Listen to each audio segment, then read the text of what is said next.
What's going on, beautiful people? I want to share with you guys my pantry really quick. And the reason why I want to share with you my pantry is so that you can see exactly where I'm starting off.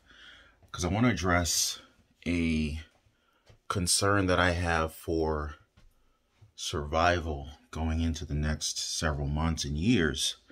But right now, let's just look at pantry here. So right now we got a lot of empty shelves here. And I want to change that. Got a lot of space in between these shelves. So I'm going to be doing some research, and I'm going to share with you guys my progress as I prepare for essentially anything. But I've been reading more and more about the Ukraine-Russia situation. Obviously, the 2020 pandemic situation that we've all experienced ultimately changed our lives, and it definitely changed my life and how I view things. So I'm just preparing for whatever may come our way, because I never want to be caught off guard again. I remember when the gyms were closed, that really sucked. Just kind of being locked down in the house for an indefinite period of time. The remote work was pretty cool, just not having to go into the office, because I'm not a big fan of going into the office, but just kind of being able to better survive any kind of future scenarios that may come up. And, you know, I'm not a panic kind of person, so I'm not scared, but I do want to improve the circumstances for me and my family going forward. And I want to share with you guys my thought processes and anything that I feel like could be helpful to anyone else who's thinking to themselves, hey, you know, if ever there's another event, if ever there's a food shortage of any kind, you don't want to be caught up among the masses that are, you know, essentially emptying the shelves of these grocery stores and reacting at the last minute. So I don't want to do that. I don't want to be stuck without toilet paper. I know I'm not the only person who felt that way. Definitely don't want to have to resort to using leaves. So at the pantry now, and I'm thinking to myself, number one, I need to get more of these Tupperwares, because these are oats, just unflavored oats in there. Great source of complex carbs. You know, I don't know how many of you guys are into fitness, but these have a very low glycemic index. So generally, you know, talk to your doctor, but generally those are the types of carbs you want to consume if you're diabetic. Brown rice, great source of carbs, also low glycemic index. And I've been told that I should not actually be storing these in the bags. I should dump these into a different type of storage. So I'm going to look into that and figure out what kind of storage I need for my rice. And this is a brand new YouTube channel, so I don't even know if anyone's even going to see this video. But if anyone does see this video and you happen to know of the type of storage that I should be using for my rice, let me know.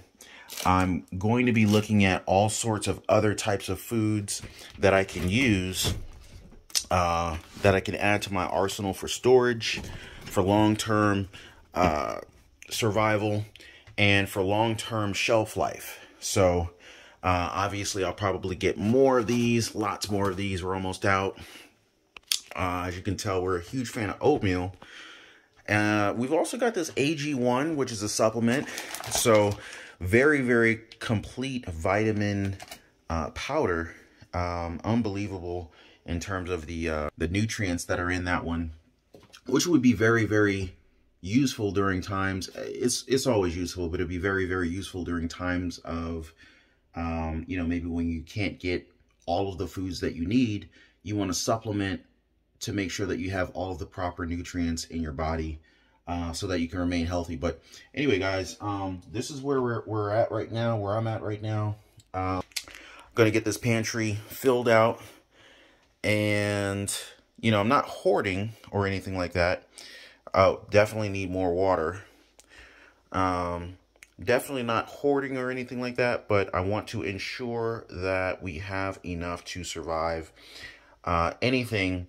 And I want to be very, very comfortable at all times. I want to make sure that my family has everything that they need. And I'm pretty sure that you guys feel the same way. So I'm going to share with you guys the journey, and I'm going to be sharing anything that I feel like is helpful to you guys. I'm probably going to be hitting the grocery store later today, picking up some things. So maybe I'll share that with you guys. Hopefully the grocery store shelves are not empty. I'm also going to be taking a look at the prices at the grocery store. I was reading that due to the Russia-Ukraine situation, the Ukraine won't be producing as much wheat, and there will be several exports banned, food exports banned coming out of the Ukraine. So we're going to see where that situation goes. But if that is the case, I would expect some degree of some kind of food shortages because, you know, we have a global economic system, global food supply. So if an exporter of foods, of whatever goods that they export, I heard it was also sunflower oil or something like that, that's going to have some impact on the global food supply.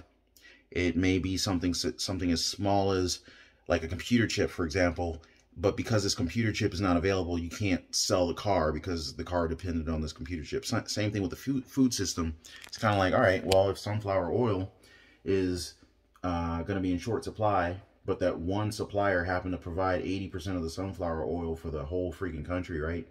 Then whatever used to be made with sunflower oil, A, won't be made, or B, maybe the price goes up on it, or C, maybe the manufacturer of the item that depends on sunflower oil to be made, maybe they resort to using some other type of oil, but we'll see. But the key is, you know, don't want to be in a situation where you're panicked, and you just want to make sure you're prepared, paying attention to what's going on, not letting the news create fear in people. I think personally, fear in a lot of cases can be eradicated with knowledge and information. So it's kind of like, if you're fearful, figure out what you're fearful about, and then figure out, okay, is this fear even legitimate? And if it is, well, okay, well, what do we need to do so that we can eliminate this fear? I remember being in a situation where I was working at a job, and I was there for many years, and there were so many layoffs going on, and everyone was always scared, you know, oh, are we going to make it? Are we going to get laid off this week? Or someone, you know, water cooler talk, as they say, right? So-and-so got canned, so-and-so got laid off, this group of people, this team, whatever. And that used to provide me with a lot of stress. I used to be worried about losing my job and stuff like that. And I used to come home and tell my wife, oh man, this number of people got laid off and whatnot. But the key was, you know, once I sat down and actually thought about it, I'm like, all right, I could sit here and be a victim, or I can take some action. And once I realized, you know, I don't even have to work here, you know. But the problem for me was I didn't have a lot of skills. So I began, instead of worrying about the next layoff, I started preparing myself from a skill set perspective, from a marketability standpoint. Hey, if I'm more in demand, then this company would be silly to let me go. And in fact, it would open up new opportunities so that other companies would want to hire me. And then I could probably also be worth more. So the key was identifying what was freaking me out. What are you scared about? And comment down below if you guys feel me on this. Figure out what you're scared about and ask yourself, is it even legitimate? And even if it is legitimate, that's fine. Figure out what you're going to do about it. And once you figure out what you're going to do about it, actually take action. And for me, taking action against what was creating the fear in my life reduced stress, and it prepared me to be able to survive future layoffs and any kind of BS that was coming down the pipeline. So anyway, guys, I just thought that this might be helpful to maybe one or two people out here.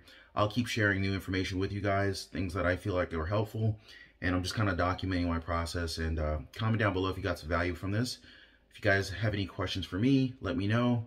Like, comment, subscribe. It's a brand new channel. I'd love to get some subs on here. Anyway, see you guys.